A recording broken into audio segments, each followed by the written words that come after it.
Shalom and good morning. Hope everyone is having a grand day. Welcome back to Sister for Sister Story Time. I am your host and sister historian, ChayaFyah. We are currently reading the e-booklet titled The Saturn Death Cult, the link between planetary catastrophes, ancient mythology, and occult ritual. The current chapter that we are on is Nation State to World State, and it is written by a Mr. Troy D. McLaughlin. The link to purchase the ebook is in the description box. Don't forget to like, share, subscribe, and donate to the channel.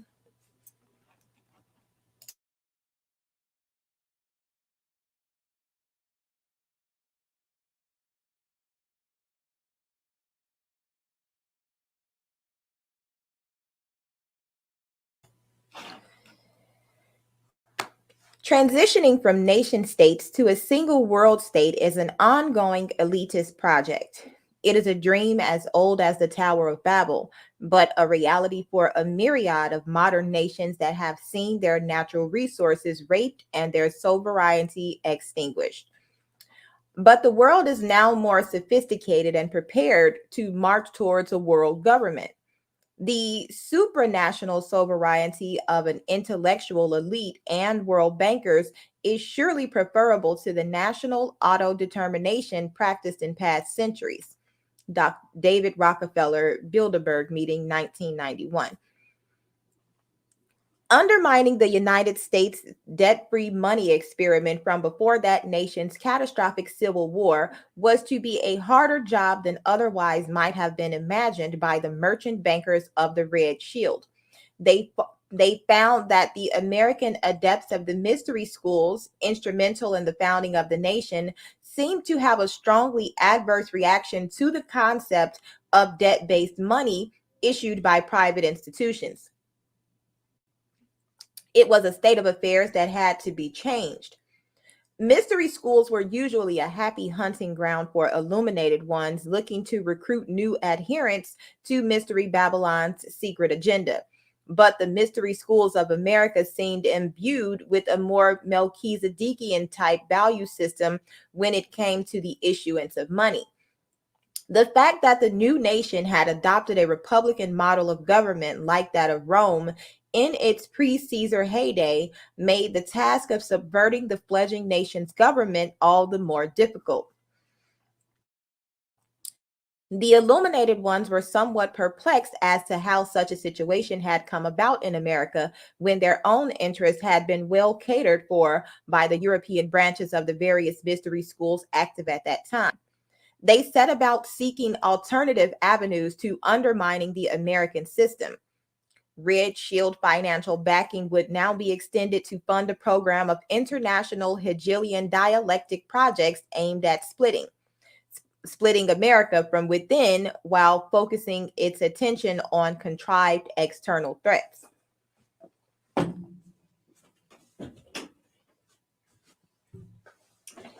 In the meantime, a concerted effort to exercise influence over the nation's banking system was considered necessary for a U.S. acceptance of a banking system based on Europe's now well-established central banking model.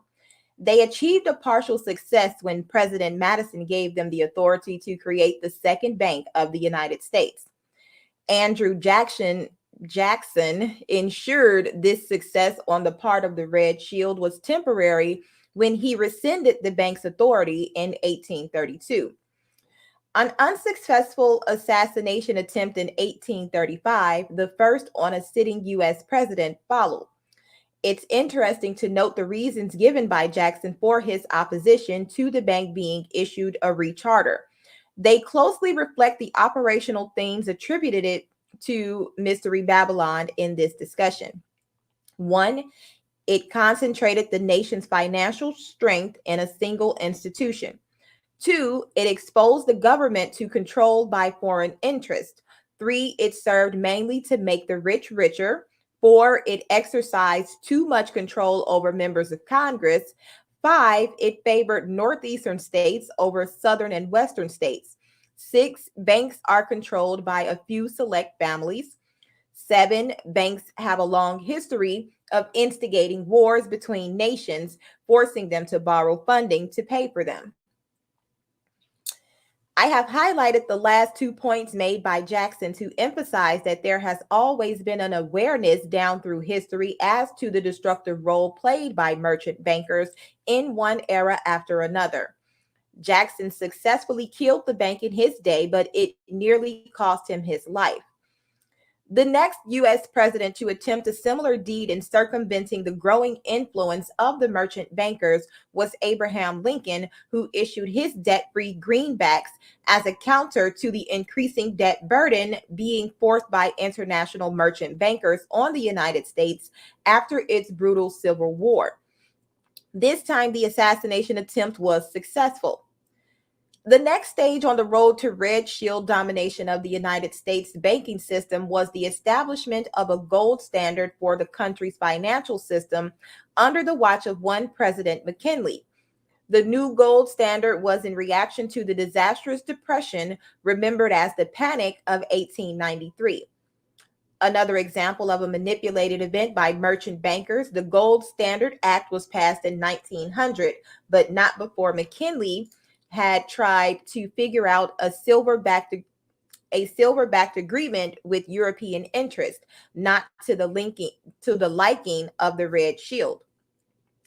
A bullet took out McKinley in 1901, setting the stage for the final 1-2 punch that would bring about the establishment of the Federal Reserve Bank of America. The first punch was the manipulated banking panic of 1907, the final precursor in the merchant bankers' attempts to force a central banking model on the United States. Their efforts finally came to fruition in 1913 with the signing of the Federal Reserve Act on Christmas Eve of that year. Instrumental in this final knockout punch to a financially independent United States was Red Shield lackey J.P. Morgan, whose banks still continue to exert major influence over United States financial policy to this day. The Federal Reserve System of banks is today the central bank for the world's largest economy. The glittering prize in Mystery Babylon's long march from the disaster on the plains of Dura to reestablishing control over the world's financial system. But the Federal Reserve System is no more federal than private parcel carrier company Federal Express. It is a privately controlled central banking cartel, and it currently has absolute control over the issuing of what is the world's reserve currency, the US dollar, an important part in establishing a truly international finance system free of national concerns. And yet, the US dollar is nothing more than a debt note that cost virtually nothing to print, and yet is owed by the United States people to the powers that control the Federal Reserve and its printing press. Yes, the American people play various swap games with these notes and call it their economy. But in the long term, it still has to be paid back to the Federal Reserve with interest. And remember, the Federal Reserve doesn't issue the interest, it just collects it. This means that if the Fed issues $10 at 10% interest, America has to find an extra dollar to settle its debt. But where does America get that extra dollar if there are only $10 in the economy to start with? So the Fed issues a dollar to cover the interest owed, but that dollar also comes with a 10% interest. And the cycle just keeps going until America wakes up to multiple trillions in national debt that it simply cannot pay. Funny, but in all the years prior to having its own central bank, the United States had no national debt. As noted under the Federal Reserve System, the United States would see its public debt go from virtually zero to almost incomprehensible numbers measured in the trillions, and all of it effectively owed to the people who secretly controlled the Federal Reserve. Good work if you can get it, I'm sure you'll agree, and an excellent plan if you want to fully undermine the independence of a nation state and its ability to pay its own way. In essence, the United States became a captive of Mystery Babylon on Christmas Eve 1913, nothing more than a debtor slave at the mercy of its master lender. As the supposed American century rolled to a close in the first decade of the 21st century, its military was now reduced to policing US dollar hegemony in a world starting to implode under the pressure of the Federal Reserve System's debt-based financial system. At the time of this writing, the United States had once again reached and breached its debt ceiling and was now dipping into government pension funds in a desperate attempt to continue paying its bills. The last genuine superpower to do this was Rome, just before things completely fell apart and Europe entered the Dark Ages. Indeed, the Red Shield had come far since its beginnings as a small family of money changers in Europe's Napoleonic era. However, there's always a malcontent willing to crash the party, and the most serious threat to Red Shield power can be traced back to a series of developments starting in the 1930s. From that time, the 20th century was to prove to be a series of merchant banker inspired bloodbaths recorded as the First and Second World Wars. But the seemingly invincible position enjoyed by the Red Shield was to come under sustained threat from behind the scenes from a gang of ruthless thugs, every bit as determined as the Red Shield itself, the Nazis. Incidentally, before we turn our attention to the rise of that gang of psychotic leather shorts wearing beer drinkers, a final note on the Federal Reserve System. The only U.S. president to challenge the authority of this banking cartel, other than Jackson, Lincoln, and McKinley, was John Fitzgerald Kennedy. He signed an executive order authorizing the issue of U.S. Treasury notes in direct competition with the existing Federal Reserve notes. 3 months later, his head was blown off, the only other sitting U.S. president to be successfully assassinated. Go figure. The Nazi Conundrum is the bitch of Hegelian dialectic in action, a classic case of unintended consequences. Even the elite have the occasional headache, and this one is a world-splitting migraine. Contrary to popular belief, the New World Order is not a new concept at all. As shown in previous posts, it is merely the latest catchphrase for a concerted effort on the part of illuminated ones and their mystery Babylon kingdom of merchants to reestablish a system of debt-based financial control as old as the Tower of Babel. However, there's a strange tendency linked to such things as trying to build new world orders. They eventually grow far too big and end up biting the hand that feeds it. Such an event happened in the early 1930s when one Adolf Hitler made the unilateral decision that Germany would no longer participate in the accepted central banking model of debt-based finance. The frustration in the Red Shield circles would have been palpable, especially since they had actually financed the rise of this glorified gangster as a counter to their ongoing Marxist experiments in Russia. The original plan was to build up a communist Russia and play it off against the Nazi Germany in yet another round of manipulated war carnage designed to further their objectives towards creating a world state. Anyone who doubts that international merchant bankers from Europe and the United States were behind the rise of both Soviet Russia and Nazi Germany only have to consult the excellent investigations of Professor Anthony C. Sutton. Sutton categorically proved with documented evidence that Western banking interests, Red Shield, were instrumental in the rise of both murderous regimes. He went on to show that even after the defeat of Nazi Germany, these same merchant bankers continued to provide financial support to the Soviet Union. One can only assume that it was in aid of yet another Hegelian-inspired strategy to play the United States off against the Soviets for mutual profit. The German situation in 1934 was, however, different.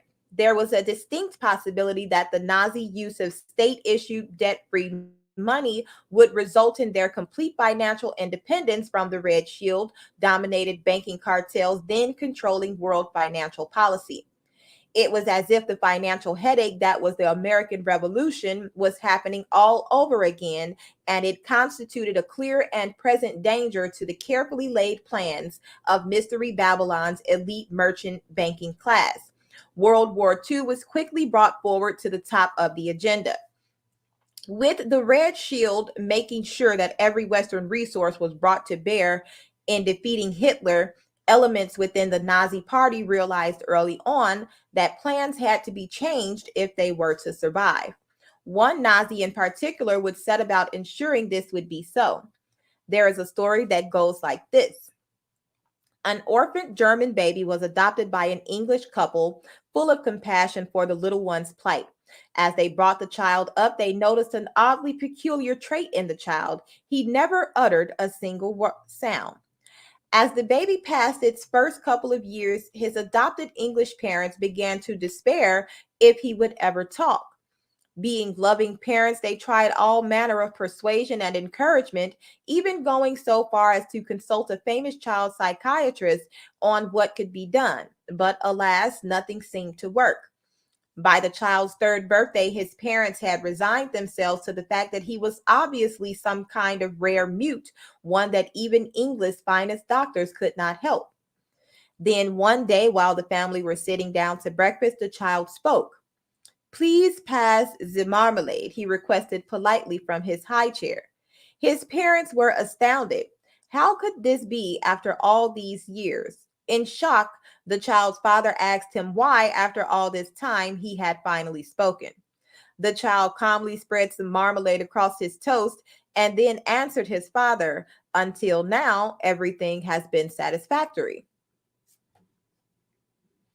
Sure, it's an old joke, but it's my contention that the true life inspiration behind this tale is one Martin Bormann, Hitler's sinister private secretary and a man famously described by NASA observer Richard C. Hoagland as Dick Cheney, but without the warmth and charm.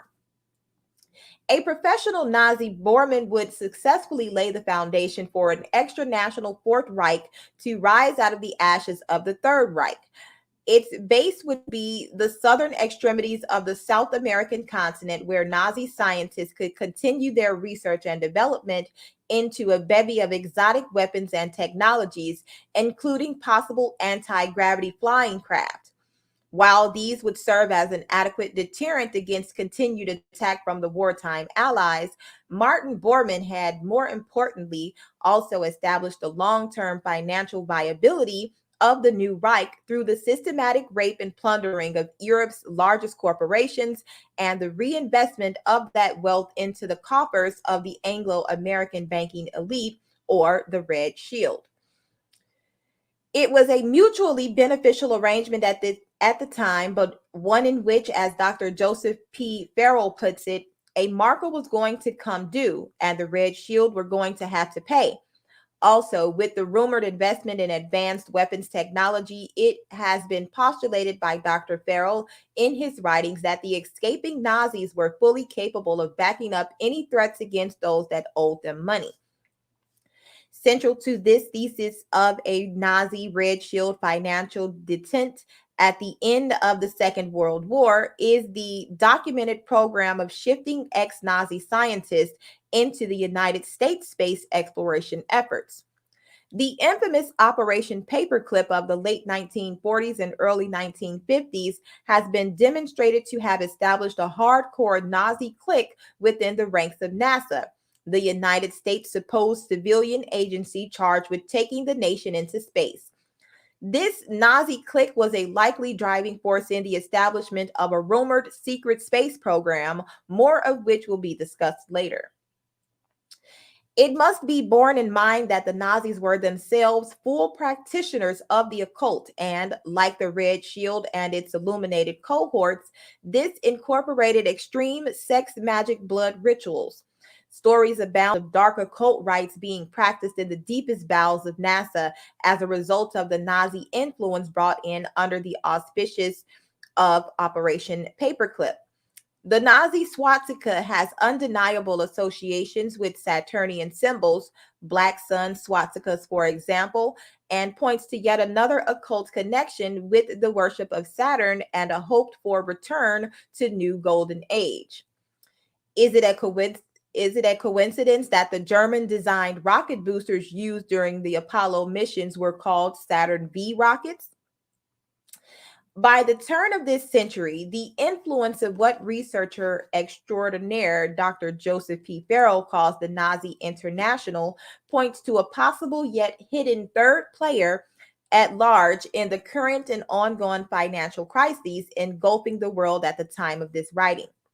To those interested in investigating this angle of a deeply influential post-Third Reich Nazi presence in world affairs, the writings of both Joseph P. Farrell and Richard C. Hoagland cannot be too highly recommended. However, despite propagating a different financial philosophy and a decidedly different definition of who constituted the world's elite, the Nazis are noted to have shared one particularly repugnant and important trait with their Red Shield contemporaries: the desire to pursue a eugenics-driven depopulation agenda. Without obvious reference to the reported horrors of the Holocaust, it has been reported that Nazi interest in the breeding patterns of certain undesirable races was a prominent area of investigation for their cadre of eugenic-oriented scientists. Seen as the search for a form of human pest control, Nazi efforts in this area clearly mirrored the ongoing efforts of Red Shield-backed eugenicists who viewed the excessive growth in world population numbers as nothing more than evidence of a harmful virus attacking the Earth's continued health. The implications of arriving at this conclusion were where humanity is reduced to the status of a virus fully reveals the basic fears of any given elite that sustained human population growth is a clear threat to the sustainability of the resources they require to maintain control and survive. Speculation on these sinister depopulation agendas further serves to highlight a related concept supposedly at the heart of the elite's desire to push into outer space. This has been coined as the breakaway civilization theory, an intriguing take on a possible hidden purpose for a space program in the modern age. This then brings us to our last but not final examination: the ongoing Saturnian influence in the affairs of man in the Iron Age. Endgame: depopulation. The frightening agenda of depopulation can be seen as the ultimate Saturn death cult rite of passage. It is a warped attempt to force the world into a new golden age, complete with a technological version of the all-seeing eye. While the Nazis are an important side in the Saturnian equation, the more important developments in the later half of the 20th century can be traced to documented statements by some elites calling for the elimination of huge portions of the planet's human population.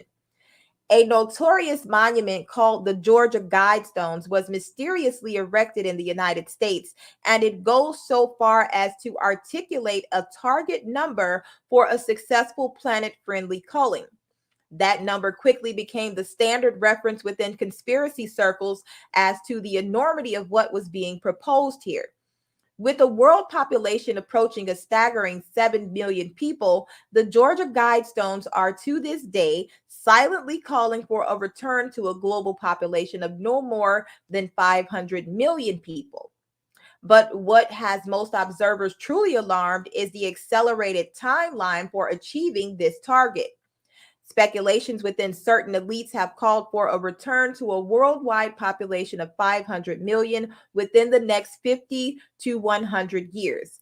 By anyone's estimate, that would require a lot of dead people in a relatively short period of time to achieve such a dubious target. The Nazi interest in all this can largely be determined by their actions, of which the Holocaust can be seen as a prototype for this agenda.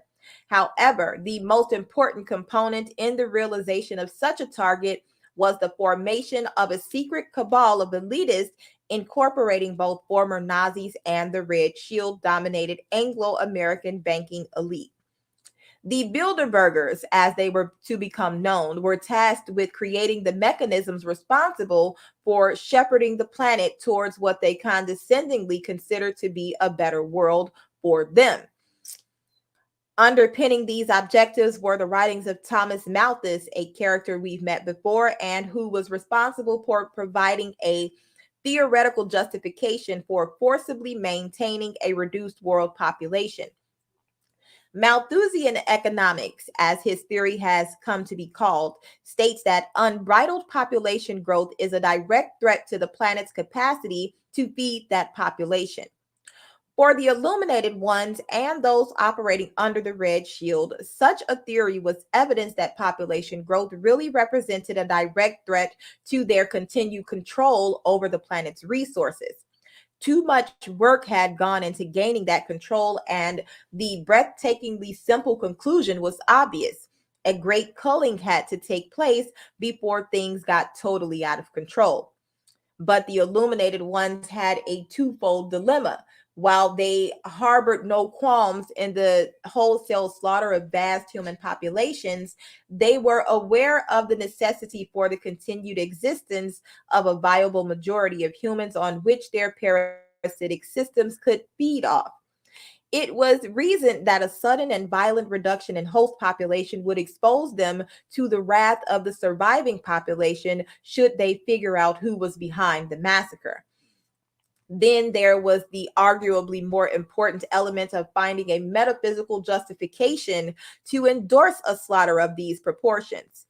In all their blood-soaked history, the illuminated ones had never undertaken a blood ritual on such a scale. It presented both a massive opportunity and a conundrum because for it to work, it had to mean something, and that something had to be the right something. In delving back into their esoteric and occult traditions, the illuminated ones came to the conclusion that the whole of human history since the destruction of the first golden age was, in fact, one giant initiation process. It was as if all history and all ritual was converging on this one final act of mass sacrifice as a gateway into a prophesied new Saturnian golden age. In accordance with these entrenched beliefs, the proposed mass culling of mankind had to be conducted as the ultimate blood sacrifice ritual if the right vibe for a new golden age was to be realized. Only then could the remaining vestiges of mankind, with the illuminated ones at their head, enter into this new golden age in which the world would be restored to the glories it had enjoyed under the first Saturnian golden age. For many reading this, the logic outlined here appears almost unfathomable and provokes the question of why the concerted efforts of the various elites aimed at total control of all human material endeavor should reach its climax in the deliberate killing of most of humanity and the subsequent loss of all that material gain. They forget the ritualistic foundations underpinning the elite's agenda while remaining fundamentally ignorant as to its antiquity. The recognition of the Saturnian origins of occult ritual is the key to resolving a serious disconnect that exists among some non-elite observers trying to identify a rationale for this supposed depopulation agenda. This disconnect is often expressed as, why the slow grind to annihilation? Why don't they just get it all over with? After all, they have the power to do so. The vengefulness of the surviving masses and a subsequent loss of control over the resources of a post-depopulated world is one answer to this question. The other is the highly dubious justification of mass murder as a rite of passage into a new and supposedly better world. There is a curious symmetry to how the illuminated ones view all this. In the same way that a cosmic doomsday heralded the end of the ancient golden age, so it has been reasoned that a modern doomsday event will serve as the catalyst for re-entry into a long-awaited new golden age. The irony, though, is that while the ancients passed on their fears for a renewed round of cosmic disasters, their fears would be ritualistically undermined and eventually manifested into the very real possibility of a man-made doomsday, every bit as destructive as when Saturn fell from its position at the Earth's celestial north. This brings us now to the distinct possibility for the existence of what researcher Richard Dolan terms a breakaway civilization. A breakaway civilization postulates that secret advances in space travel technologies have allowed a hidden elite to entertain the possibility of abandoning this planet for outer space while leaving those that remain to an uncertain fate. To achieve this, it's said that the vast proportion of human economic endeavor has been criminally diverted into this undertaking for the benefit of this elite minority. Further, the rationale behind the need to leave the planet is speculated as being a foreknowledge of a coming cosmic catastrophe that threatens to wipe out life as we know it on Earth, shades of the Golden Age's doomsday event. Other variants on this rationale for a motive combine Malthusian concepts with the threat of global catastrophe in that humans are effectively destroying their own planet. However, a breakaway civilization doesn't quite explain the persistent rumors of an elite agenda to artificially cleanse the earth of useless eaters. On the other hand, this get out of Dodge mentality does dovetail nicely with fears the illuminated ones may have of being hunted down by vengeful survivors in the wake of a planned mass culling of humanity. Using this advanced space program, they could hide out in orbit or somewhere out by Saturn for a couple of generations until amnesia eventually overtakes the collective memories of their earthly victims. Then they could return as gods arriving from Saturn and start the whole history as ritual process off again as part of their new golden age, or so the theory goes. What is evident is that there is definitely a hidden space program being unwittingly paid for by the masses while only benefiting those deemed blessed with a need to know. Nazi rocket scientists have been involved in various mystery schools, and secret societies also have vested interest in its development. However, whether or not there is an extraterrestrial element to this equation is a topic too vast in scope to begin discussing here.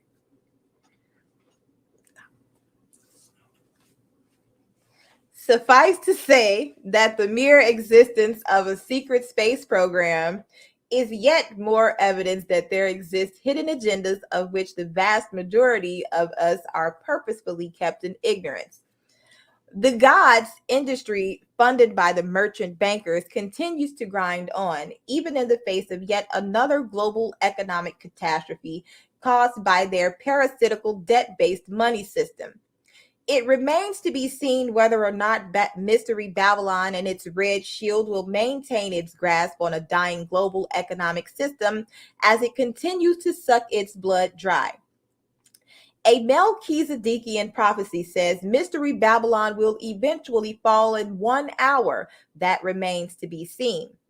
As the end of the age of iron seemingly approaches, there are no end to claims that mankind as a whole stands on the precipice of either global destruction or a rich spiritual reawakening. Either way, you can rest assured that in this age obsessed with celebrity and self-gratification, those who continue to inflict Saturnian sex blood magic rituals on our women and children will have something to say about which direction we eventually take. As the Chinese curse says, may you live in interesting times.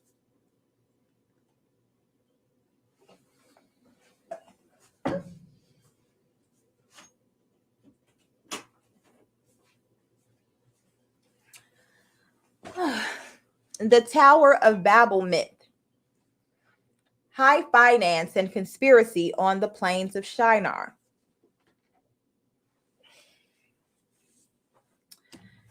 So you thought the Tower of Babel was a high-rise construction project. For those who have read the first part of the 11th chapter of Genesis, identifying the Tower of Babel with an ambitious attempt to build a massive ramp all the way up to heaven seems a pretty obvious conclusion. There's talk of bricks and mortar, project management and marketing, and an angry yet politically connected resident who sees the whole thing as an unwelcome intrusion. As far as commercial real estate development goes, things haven't changed much. But as obvious as this interpretation may seem, we are also left with a sneaking suspicion that building an endlessly high tower from compression challenged clay bricks was a really daft idea to start with. Another common take on this story is that the project ground to a halt when mankind's language was scrambled into many different languages. This, we are told, was a precautionary punishment by the indignant residents of heaven who obviously valued their privacy. Mixing up all the languages was an attempt to supposedly stop mankind from ever joining together again in more ill-conceived megatall constructions. However, things are not as they all seem. A more careful reading into the events surrounding this supposed construction project is required if we are to link it to the deprivations of the centuries-old Saturn death cult. The link is important because it forms a central plank in understanding how the Saturn death cult operates. When it comes to the Tower of Babel and its influence on the world's occult elite, it is almost mandatory that we adopt the true and tried investigative practice of follow the money. Interpretations of the Babel myth. There are, of course, a number of different popular theories about what actually happened at Babel. They range from the standard Christian interpretation of a metaphorical story highlighting man's presumptions to be better than God, to ideas that mankind was experimenting with advanced technologies capable of challenging God's monopoly on doomsday threats. There is merit to all these interpretations, but they tend to miss the point in the humble opinion of this writer. Those who have already read the main outline detailing the origins of the Saturn death cult will be aware that Babylon is a name identified as almost synonymous with a corrupt system of finance. This system lends itself to promoting worldwide debt-based slavery for the benefit of a small elite. Readers of the Saturn death cult will also know that this system of finance is ultimately traced back to the events of the so-called Tower of Babel story, and that these events constitute mankind's first experience with global economic catastrophe. What follows are the rationale behind these claims. Babel, Babel, toil, and trouble. Most biblical scholars agree that the name Babel is an earlier version of Babylon, the great ancient empire that ruled all of Mesopotamia during the 6th and 7th centuries BC.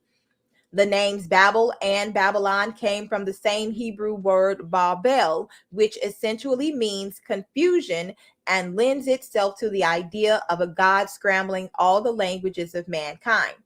Both Babel and Babylon are recorded in the Bible as having been located on the plain of Shinar, a possible linguistic corruption of the name for the ancient Mesopotamian land of Sumer. The main source for the Tower of Babel story is the biblical book of Genesis, though another account exists in the non-biblical book of Jubilees. For the benefit of this discussion, I've included the Genesis text of the story below. It's taken from the turgid King James Version, the source of so many misconceptions regarding this strange tale. The reader is urged to look very closely at verses 4, 5, and 8.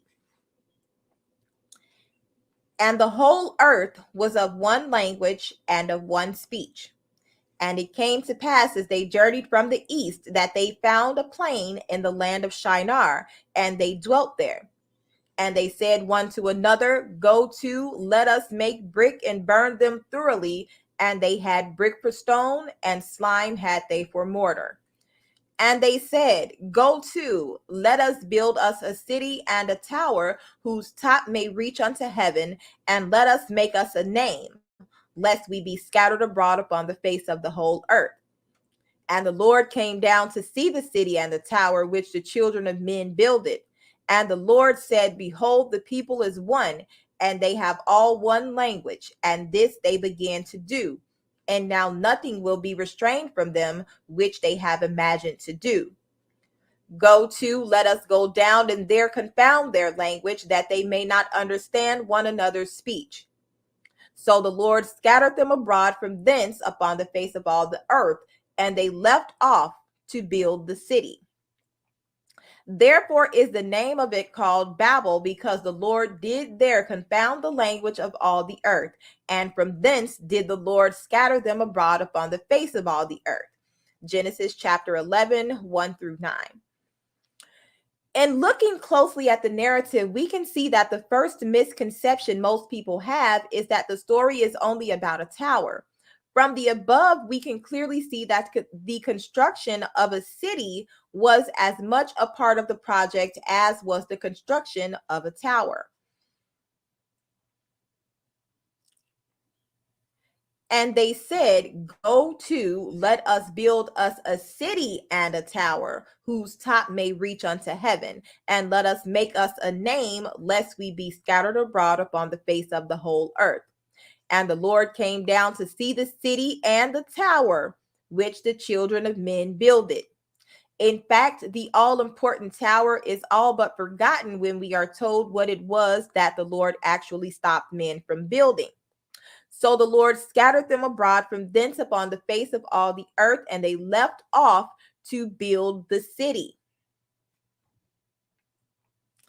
It's obvious from this that the famous Tower of Babel was only a single component of the greater city of Babel.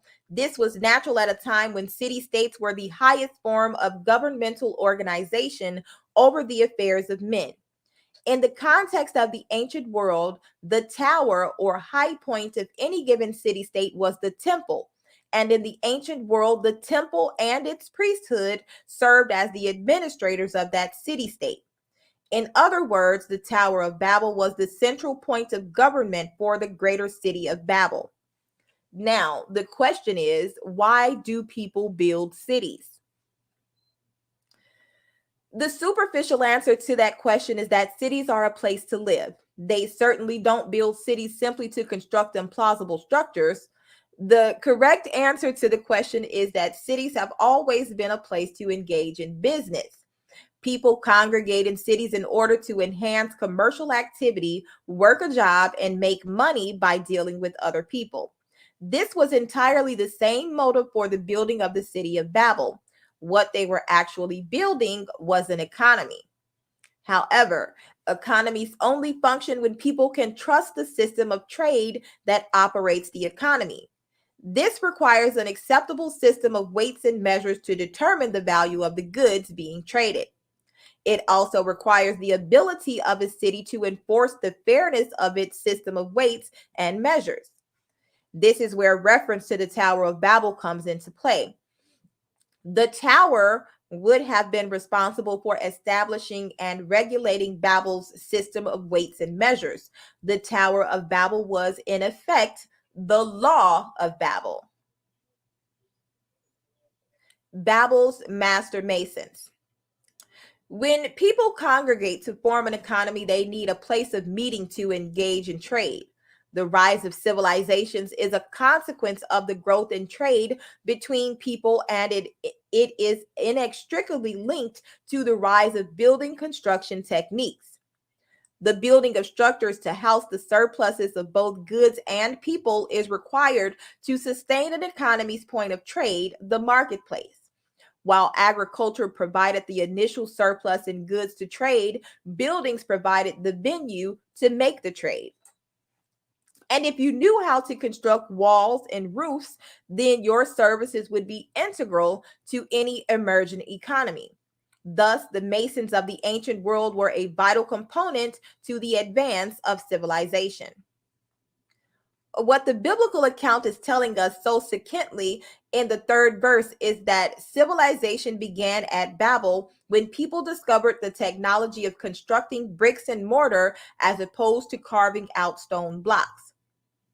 And they said one to another, Go to, Let us make brick and burn them thoroughly. And they had brick for stone, and slime had they for mortar. Once this building technique was invented, the citizens were then able to go about expanding their economy. This is when they decided to build a city and tower whose top may reach unto heaven.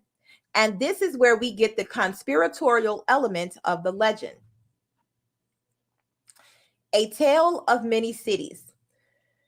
Throughout the Bible, we have reference to various cities whose very names carry heavy symbolic meaning.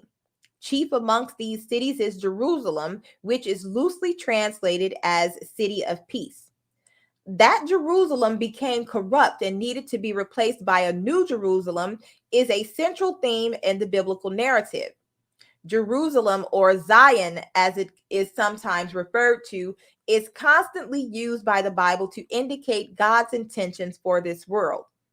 The same logic applies to Babylon, a later incarnation of Babel and the designated nemesis to Jerusalem. Babylon is portrayed in the Bible as an instrument of God's wrath on the disobedient kingdom of Judah, which was headquartered at Jerusalem. Yet, once in captivity to Babylon, God's justice and wisdom through the people of Judah are contrasted to the Babylonian way of doing things. Babylon quickly becomes a symbol of all that is not Jerusalem and God's way of doing things.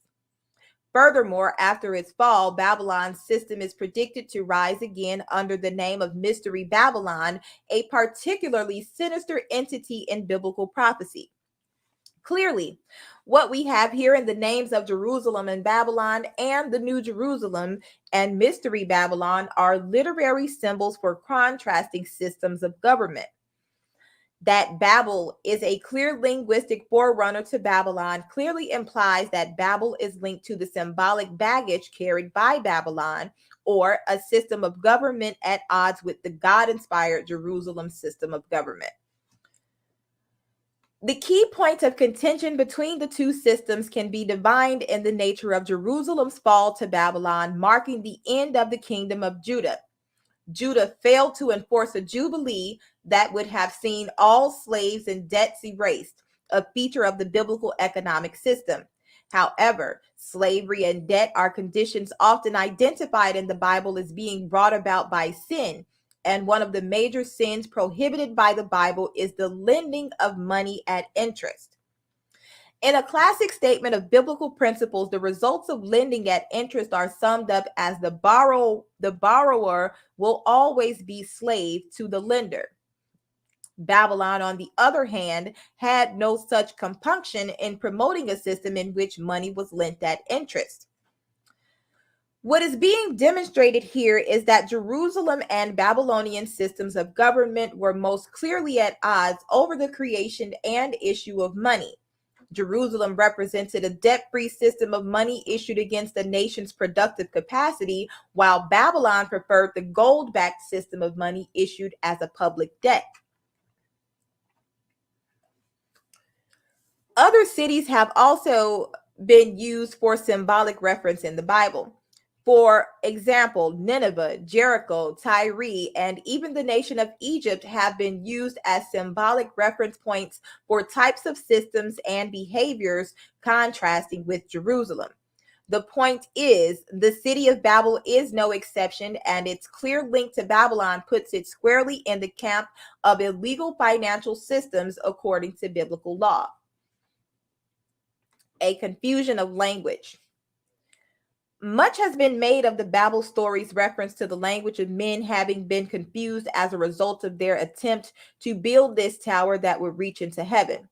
In this case, however, confusion of the language of man should not be confused with diversification of the language of man. The key to understanding the demise of the Babel project is in undertaking the Hebrew word for language as found in the 7th verse. Go to, let us go down, and therefore confound their language, that they may not understand one another's speech. In virtually all cases in the Bible where a spoken language or native tongue is implied, the Hebrew word lashon is used. This is not the word used in the Genesis account of the Babel story. Here, the word for language is kappa, and it has very different connotations to Lashon. Kappa is defined in Strong's Concordance as probably from H5595 or H8192 through the idea of termination. Compare H5490, the lip, as a natural boundary. By implication, language. By analogy, a margin of a vessel, water, cloth, etc.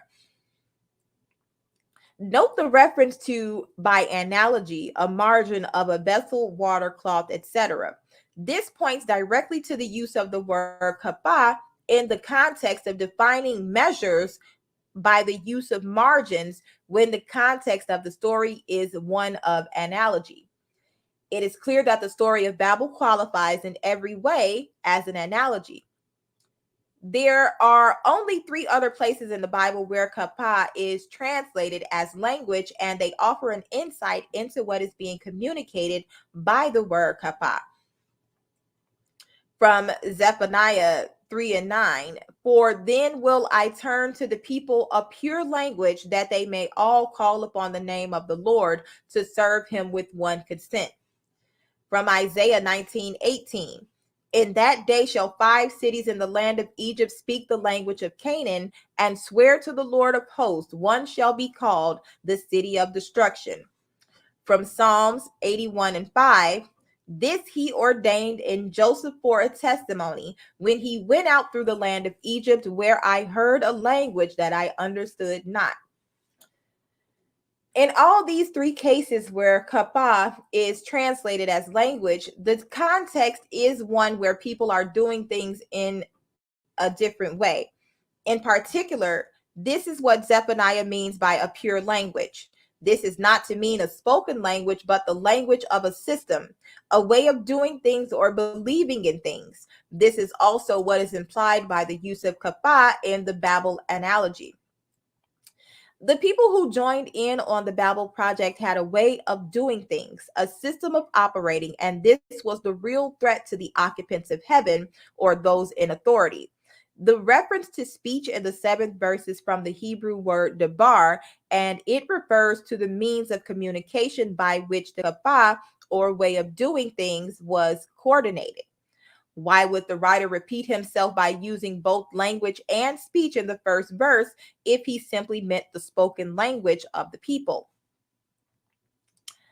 Babel therefore represented a way of doing things that was different to those who traditionally held authority. Because Babel is linguistically linked to Babylon, and because Babylon is symbolic of a counter-financial system in opposition to the biblical God, we can safely assume that Babel was primarily a financial system under the control of those who resided in its infamous tower. That tower, as we have seen, was the central temple, and it has as its modern day equivalents, I believe, the various central banks of this modern era. A better reading of the Tower of Babel myth. The following is a paraphrasing of the Genesis 11, 1 through 9 account of the Babel story with the above observations taken into account. All the people had only one economic system and one way to trade within that system. And eventually, as they journeyed from the east, they found a plain in the land of Shinar and settled down there.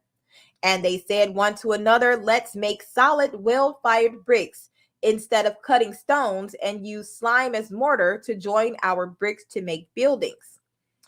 Then they decided to redevelop their economy and create a new central authority to run that economy's financial system. It was decided that the central authority would replace the existing authority and the laws that had governed them before. The new authority would represent and govern them wherever they went to do business. But the Lord, the original authority, took a good hard look at this new economic system and the growing power of its financial central authority, which the descendants of Adam had created. He reported back saying, these people are all in agreement with this new economic system, and it allows them to think they can do whatever they please according to their own ideas and rules. We had better stop this nonsense by messing up this new economy's financial system and its communications.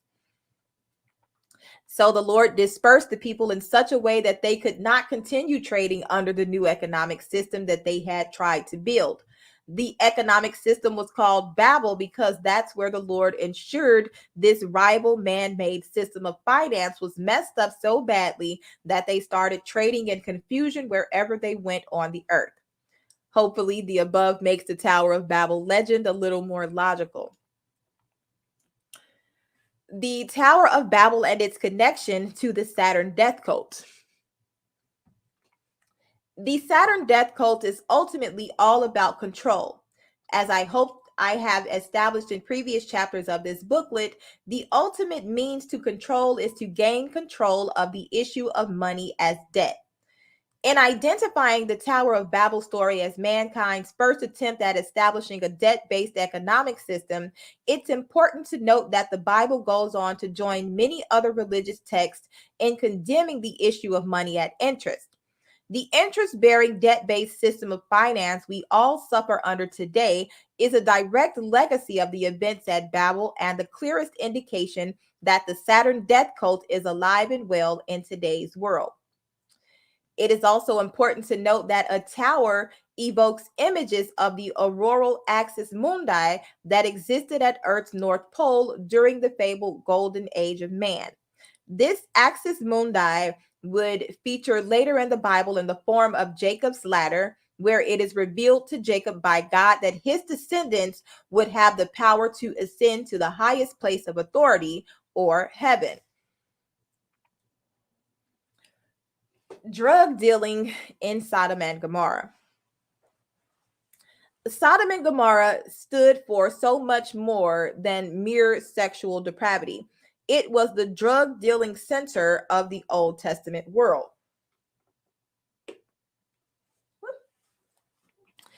In a previous chapter entitled The Bronze Age, Man as God, I have identified the origins of the illicit drug trade in opium with the biblical cities of Sodom and Gomorrah. This may seem odd to most who have been schooled into the associating Sodom and Gomorrah with sexual deprivation. That the name Sodom has been appropriated as a descriptive term for anal sex is, in my opinion, an unfortunate clouding of the real issue surrounding this well-known tale of moral corruption and divine retribution. The first clue we have from the Bible regards Sodom and Gomorrah being involved in the drug trade comes from the book of Deuteronomy, in which we read, "For their rock is not as our rock, even our enemies themselves being judges. For their vine is of the vine of Sodom and of the fields of Gomorrah. Their grapes are grapes of gall. Their clusters are bitter. Their wine is the poison of dragons and the cruel venom of asps." Deuteronomy 32, 31 through 33. The term "their grapes are grapes of gall" highlights the use of the word gall, which is translated from the Hebrew word rosh. Rosh is the Hebrew word for the poppy plant, the source of opium, and according to the above quote from Deuteronomy, cultivated by Sodom and Gomorrah. Rosh is also translated as poison in the same passage from Deuteronomy and is associated with the effects of snake venom. The water of gall, rosh, is also referred to in the Bible many times. Jeremiah 9:15. This is direct reference to the sap of the poppy, which is very bitter to taste and creates a drunken effect when consumed. Because it is an opiate, rosh could be used to deaden the effects of pain, both physical and mental. It is highly addictive. It was this concoction that was offered to Jesus Christ on the cross as he hung dying. They gave him vinegar to drink mingled with gall, and when he had tasted thereof, he would not drink. Matthew 27 and 34. Another word associated with rosh is wormwood, from the Hebrew word lahana, which means to poison or curse. There are references to bitter as wormwood, Proverbs 5:14, and drunken with wormwood, Lamentations 3 and 15, and it features as a famously dire moment in the apocalyptic writings of Revelation. And the name of the star is called Wormwood. And the third part of the waters became wormwood, and many men died of the waters because they were made bitter.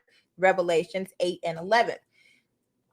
Gall and wormwood feature together on occasion, always with the same implication of being poisoned. Lest there should be among you a root that beareth gall and wormwood, Deuteronomy 29 and 18. Remembering mine affliction and my misery, the wormwood and the gall. Lamentations 3 and 19. So, it can be seen that the consumption of gall or opium and its poisonous effects, wormwood, very much point to the existence of a drug trade flourishing during the heyday of Sodom and Gomorrah. This is why the fields of poppy plants with their distinctive sap-bearing head were called the grapes of Sodom. From this, we can assume that Sodom and Gomorrah generated most of their income from the cultivation of poppy. The effects of this insidious trade, with its tendency to spread misery and death amongst those that consume its wares, is alluded to once again in the 22nd chapter of the book of Revelation. Here we see the use of the Greek word pharmakos to describe those who practice sorcery. The English word pharmaceutical is derived from the pharmakos and means drugs. Those who involve themselves in this activity are said to be excluded from the future kingdom of God. See Revelations 22 and 15. It's a noteworthy contention that the biblical condemnation of the illicit trade in opium extends also to the legitimate business of big pharma, as the modern pharmaceutical industry is called today. The extensive doping of a large proportion of the world population with antidepressants, dubious vaccines, and a whole chemistry of medical aids is as much a part of the machine supporting the Saturn death cult agenda as Babylon's banking system is. These sorcerers have made the world drunk with their stupefying pharmaceutical products, and we can only wonder the true meaning behind the latter words of Revelations 18:23 in discussing God's condemnation of the Babylonian curse. For thy merchants were the great men of the earth, for by thy sorceries or pharmaceuticals were all nations deceived.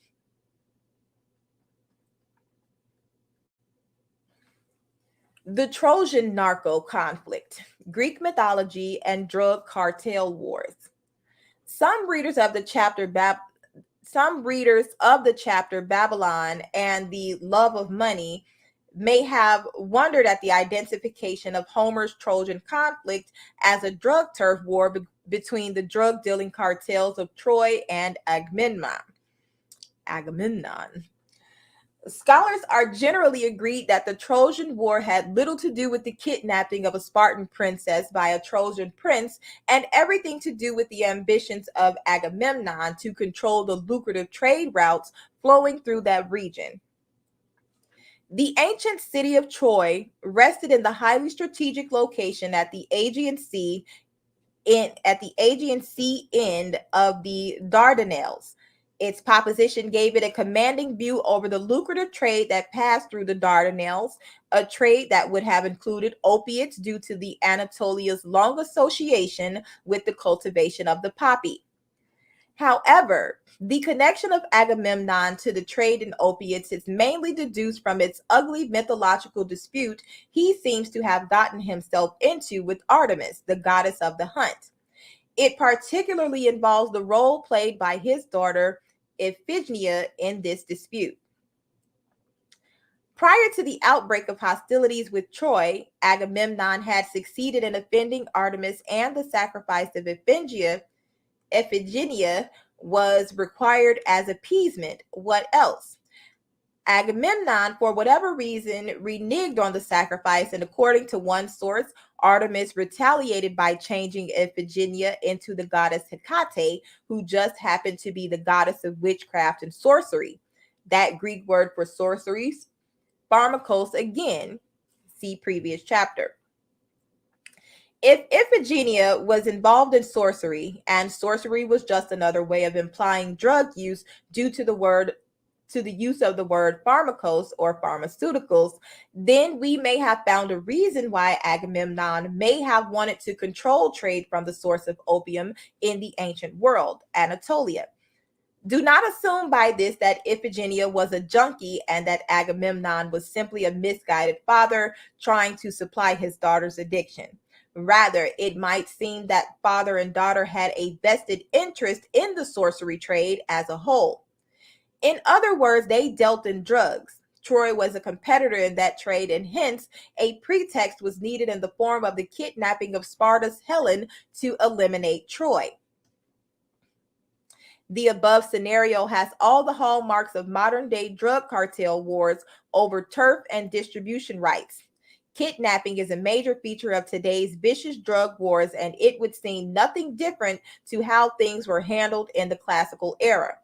It also puts a whole new light on the role of Iphigenia as a mayor, yet hidden player in the Trojan conflict. Much like the influence of today's drug cartels and intelligence agencies in the ongoing Afghan war.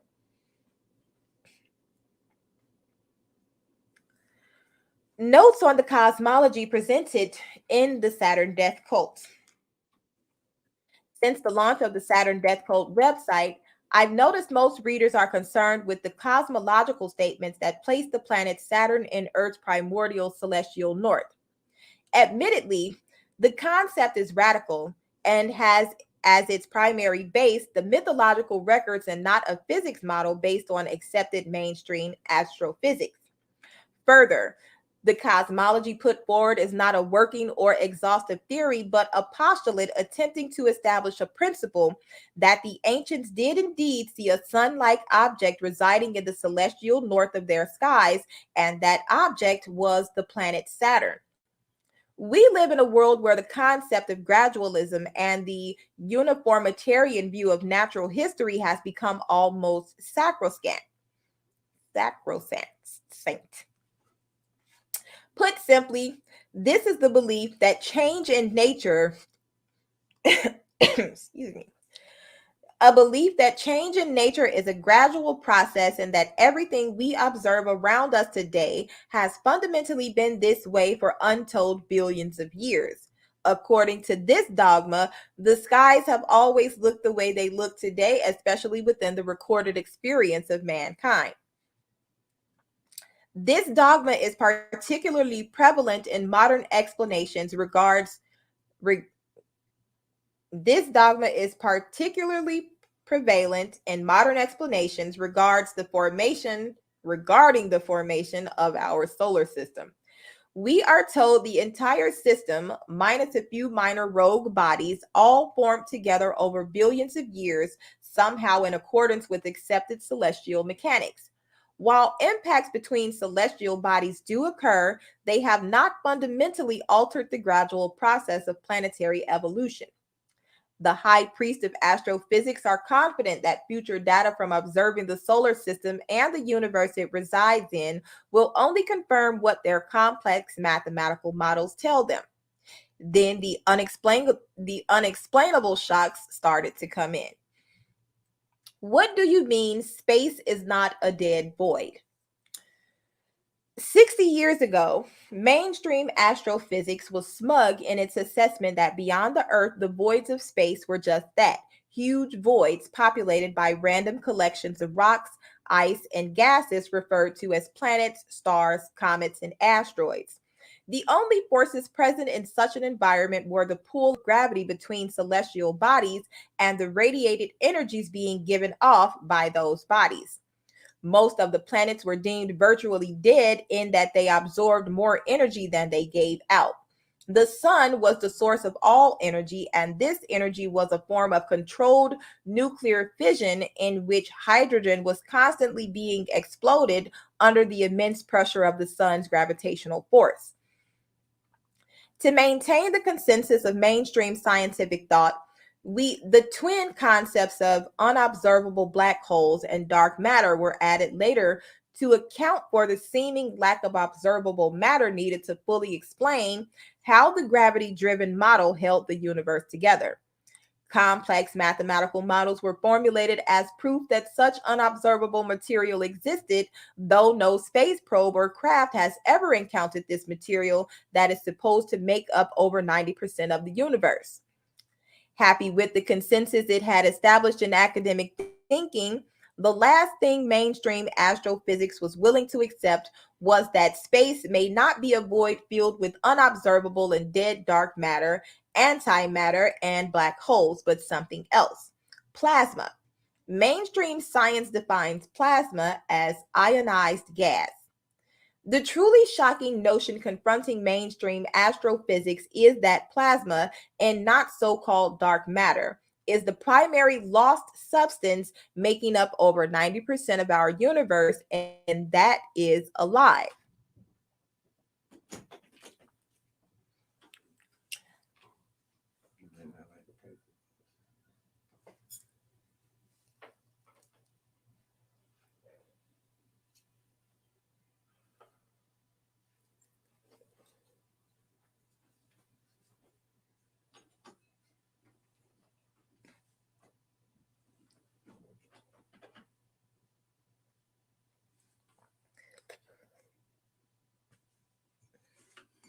Excuse me.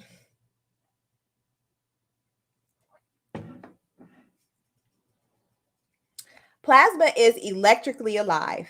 It is the best conductor of electrical current in the universe, and it has the ability to span the vast distances between celestial bodies in a shifting lattice-like structure. Yet modern astrophysicists claim that this is irrelevant because electrical charge separation cannot be maintained in the supposed void of space. On this point, they are wrong, dead wrong, almost as dead as the antimatter and dark matter they propose as the alternative. The evidence for charge separation in space grows every day. It's just a matter of knowing what you're looking at. First, let's take a look at the evidence that points to Saturn as a former sun-like body. I address this point because it has been pointed out in comments made to me on various forums that surely there would be a residual evidence of Saturn having once been active. There is, and this is where the shocks to mainstream thinking really start to roll in. Saturn shock number one. Saturn, a gas giant on the edge of our solar system, gives off more energy than it absorbs from the sun. Back in the day when astrophysics declared the solar system to be in a neutral gravitational only state, the first jolts to their consensus was unexpected evidence that Jupiter and Saturn were emitting radio waves and X-rays. This had been one of the great predictions of the much maligned Immanuel Velikovsky, who was one of the pioneers in proposing a radically different origin to the solar system. Saturn, in fact, has turned out to be the most electrically active planet in the solar system. Mainstream thinking says the planets formed from accumulated aggregates orbiting the sun in the remote past. These aggregates supposedly compacted together over billions of years under the strength of their own gravitational pull. In this theory, there is no accommodation for a planet developing an internal source for the creation of radio waves. Yet, that is exactly what Saturn does, as does Jupiter. To illustrate the shortcomings of modern planet formation theory, I will quote from an article by Electric Universe physicist Wallace Thornhill posted on his website. The protoplanetary disk model, mainstream model, also assumes that planets can accrete by collisions of particles in the disk.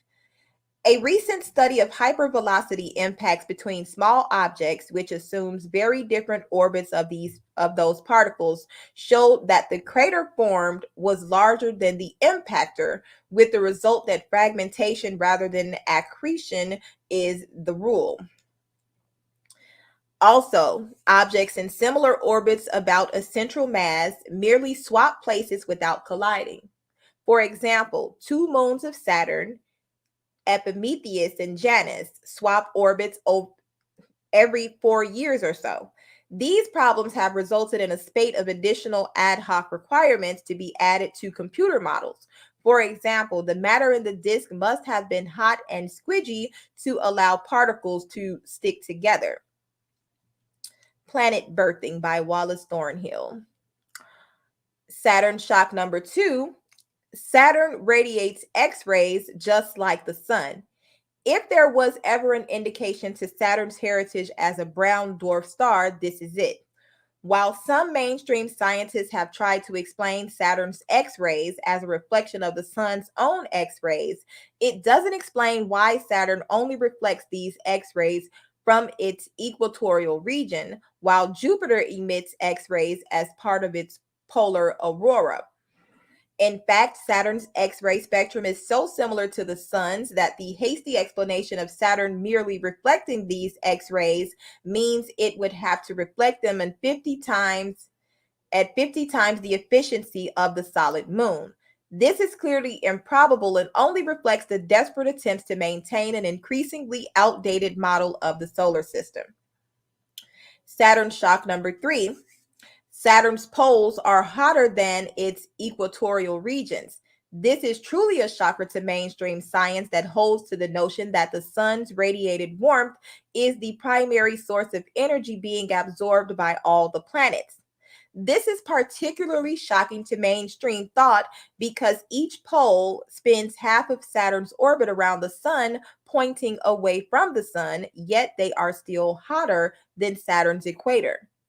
Those who have read the first part of this booklet will know that Saturn would have experienced huge electrical surges in the form of Birkeland currents from its polar regions while experiencing its nova-like flare episode as Earth's northern sun. Saturn's current hot poles are a residual effect of this activity. Saturn shock number 4.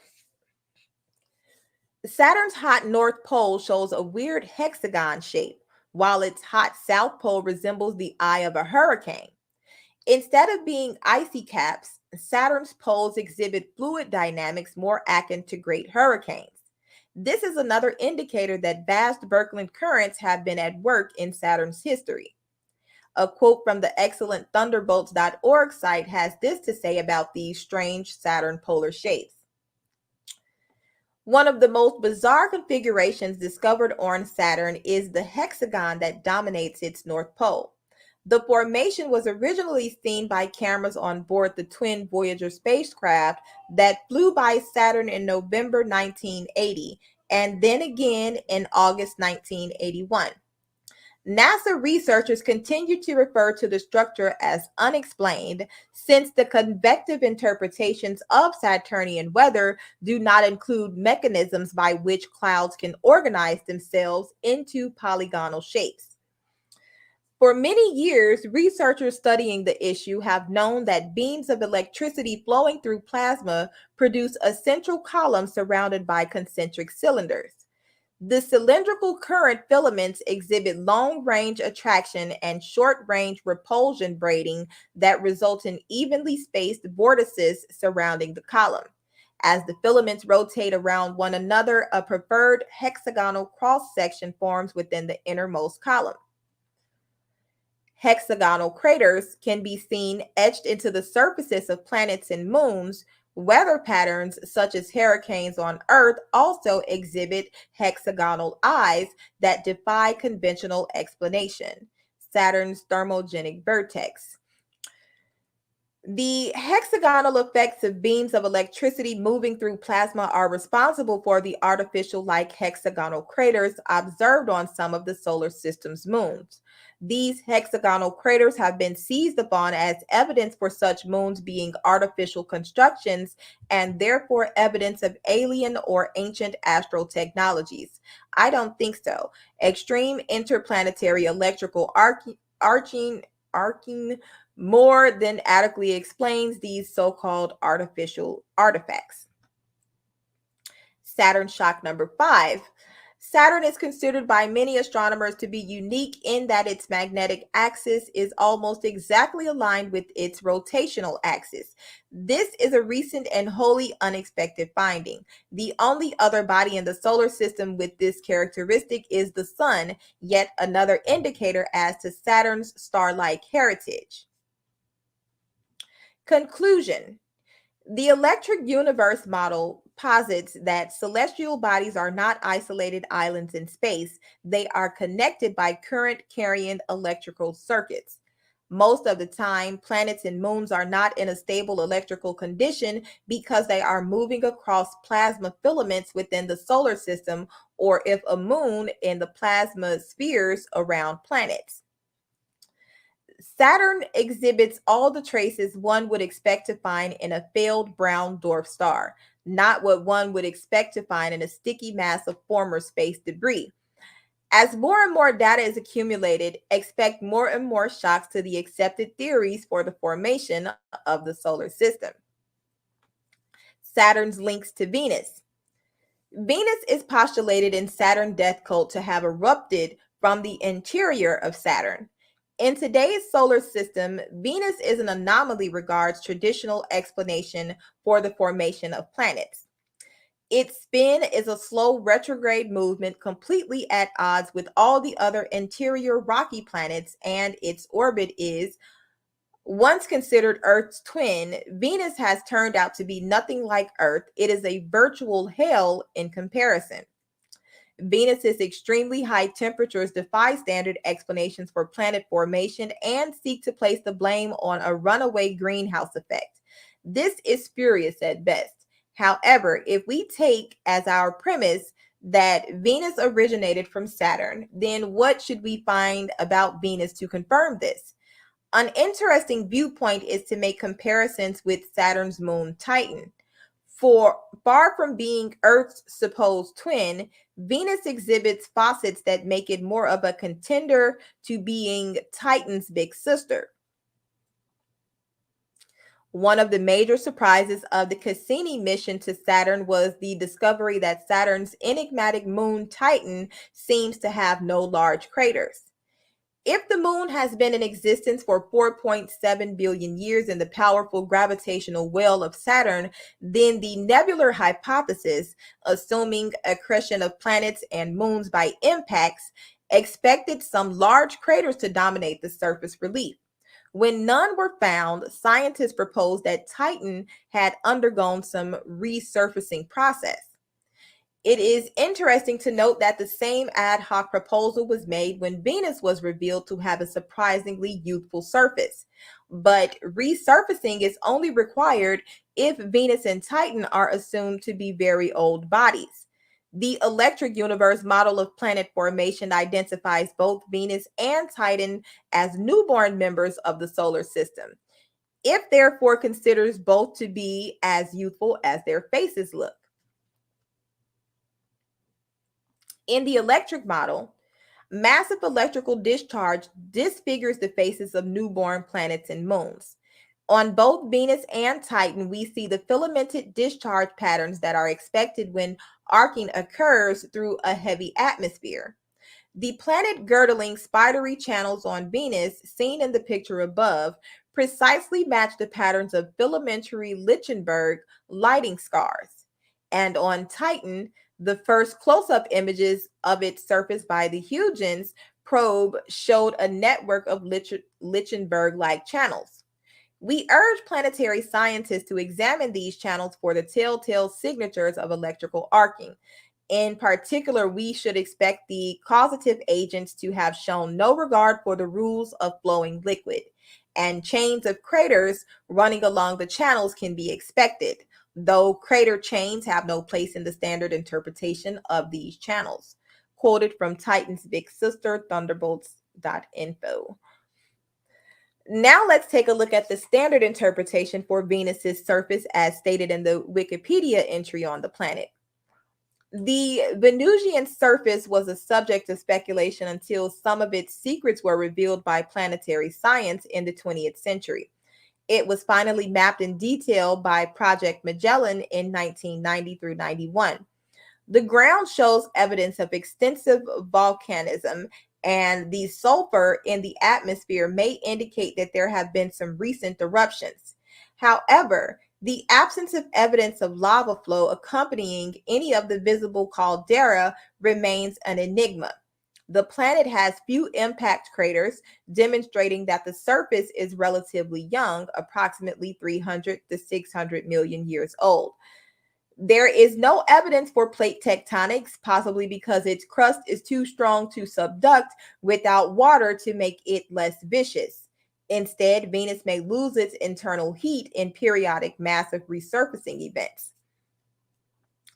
Note the lack of a confident explanation for what has been found on Venus. In particular, the absence of evidence of lava flow accompanying any of the visible caldera remains an enigma. Electrical arcing can easily account for such enigmas. Yes, Venus is young and is certainly no contender for a place in the standard accretion disk theory of planetary origins. Instead, its extreme heat, lack of volcanic evidence, and extremely dense atmosphere point to a different origin, maybe the origin prescribed by world mythology that says Venus was born of Saturn. The extinction of the mammoths.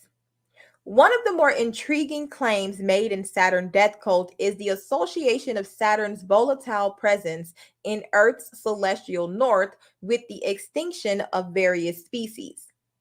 One of the great enigmas in modern science is trying to account for the extinction of the mammoth in regions which are now barren Arctic waste. That superbly preserved mammoth remains have been found in the Siberian permafrost with temperate vegetation in their stomachs is a headache for the existing model of Earth's natural history. As stated at the beginning of this chapter, there is a tendency in modern science to assume that things have always been as they are and that change is gradual. The obvious question of how such massive eaters of rich vegetation, such as the mammoths, could survive on the arid and sparse vegetation of the Siberian tundra doesn't stop modern science from maintaining Siberia was how it is today, so they simply must have. In the model proposed in Saturn Death Cult, the interior of the Arctic Circle was actually a warm place sustained by Saturn's northern glow, while an auroral ring created a shadow and a band of ice round the Arctic Circle that accounts for the ice ages. More on this later. When Saturn's gravitational and electrical influence on Earth's North Pole was disrupted, this resulted in cataclysmic events such as the burying of vast herds of mammoths. With Saturn displaced from its position in Earth's celestial north, the Arctic became frozen and the remains of the mammoths preserved for future discovery. The standard theory says the mammoths were driven to extinction by the hand of man due to overhunting. This would have required the Stone Age people of the Clovis era to have hunted the mammoth on an industrial scale beyond their food requirements with nothing more than cunning and flint tools. Of course, mammoth remains should then be replete with the marks of man-made hunting tools. They are not. Something else killed these giants by making it impossible for them to continue in an environment that had vastly changed. The clue is in the many deformed skeletal remains of many species known to have perished during extinction events. When massive electrical discharges take place, there are telltale signs on organic matter. A curious effect of electrical discharge is that it can make fossilization almost instantaneous. Extremely powerful electrical discharges can transmute an element like carbon into silicone or a fossil. Many of the species of animals known to have existed in the higher latitudes during what are called the ice ages show signs of such exposure to electrical activity. Whether it's giant cave bears or mammoths or little shrews, there has been observed a distinct pitting to one side of many skeletal remains. It's as if one side of the animal was exposed to something highly electrical at the time of death. Pitting is a common effect of electrical discharge machining. Of course, this is what we would expect to find had there been massive electrical discharges affecting the Earth's northern and southern latitudes at the time of Saturn's flaring.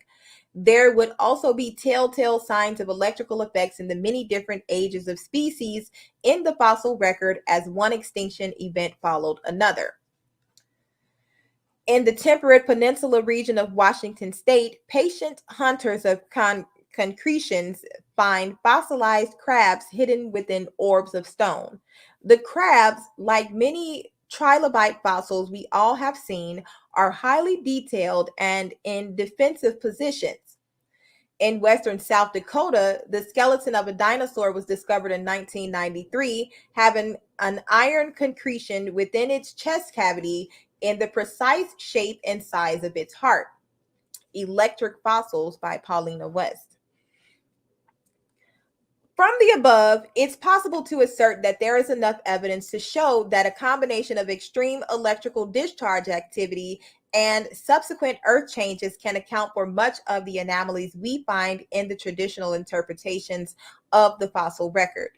It should also place one on their guard when trying to date events from fossils due to the rapid fossilization effects caused by electrical discharges. Fossils and preserved remains created this way will have badly skewed results if dating techniques such as radiocarbon dating are applied.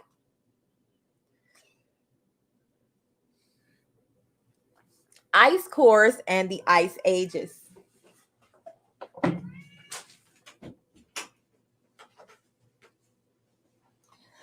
A common objection to the cosmology presented in Saturn Death Cult is that it contradicts what we know from the taking of ice core samples in both the Arctic and Antarctic regions.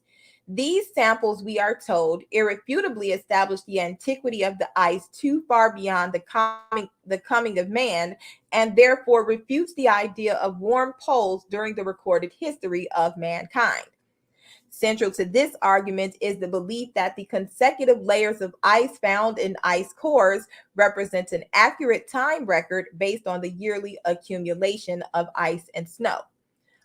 Like the growth rings in trees, these layers are said to establish how old an ice sheet is, each layer representing a year.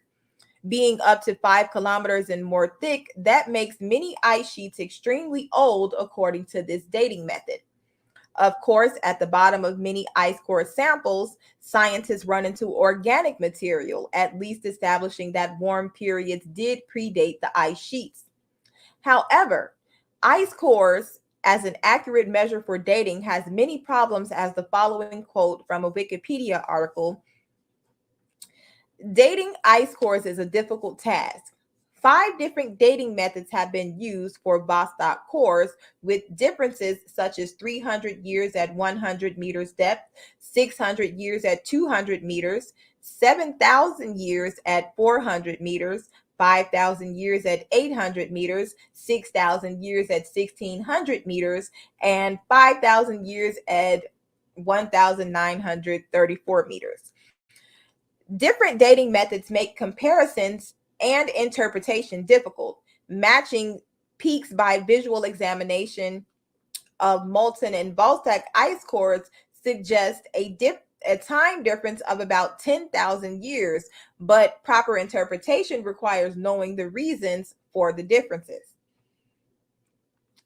The above demonstrates the difficulty in asserting ice core dating as conclusive proof for the antiquity of the polar ice caps. Sometimes multiple layers can fall in one year, distorting the results. Sometimes multiple layers can fall in one year, distorting the results. But ice cores do have a role to play in painting a picture of what the Earth has experienced, if not how long it has experienced change. I quote at length from an article on thunderbolt.info on an alternative interpretation of ice core data. According to one geology text, the ice cores indicate that the normal pattern of change involves numerous rapid fluctuations in temperature, not only during glacial periods, but throughout interglacial periods as well. The stable warm climate of the present interglacial period is distinctly abnormal. A planetary catastrophist would state this differently. The stable warm climate of today represents the present stable solar system.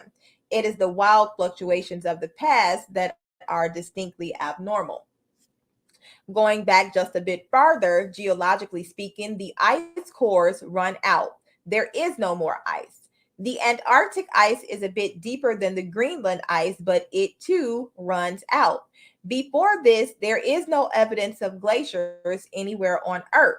Standard ice age theory places the beginning of the ice age as about 2 million years ago. So far, the ice cores have drilled through 123,000 layers in Greenland, 174,000 layers in the Antarctica.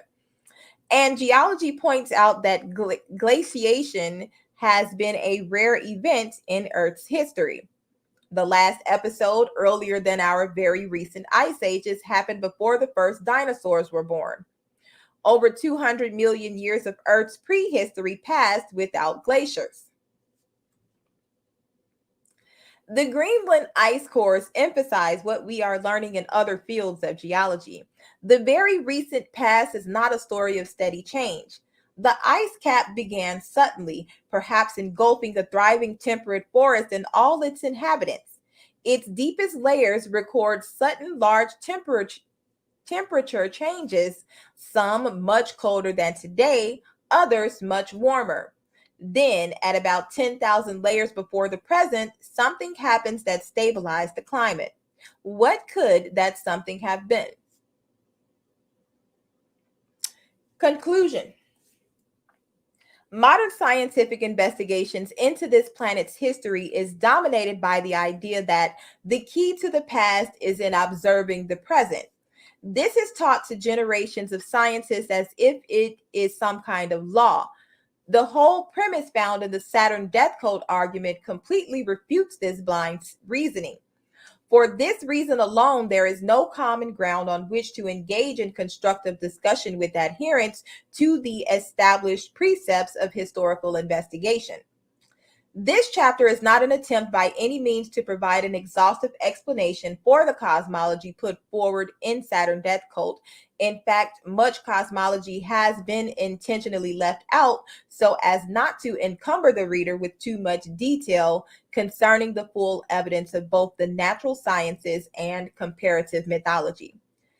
This includes leaving out a full accounting for the roles played by Jupiter, Neptune, and Uranus, and the influences of what mythology calls the Titans. There are far better qualified people in the electric universe field tackling these complicated issues than me. What is intended, though, is that a principle for viewing mythology as a witness to natural history has been established. And that is the end. Let me know what you think about the e-booklet in the comments. Thanks again for listening. Peace.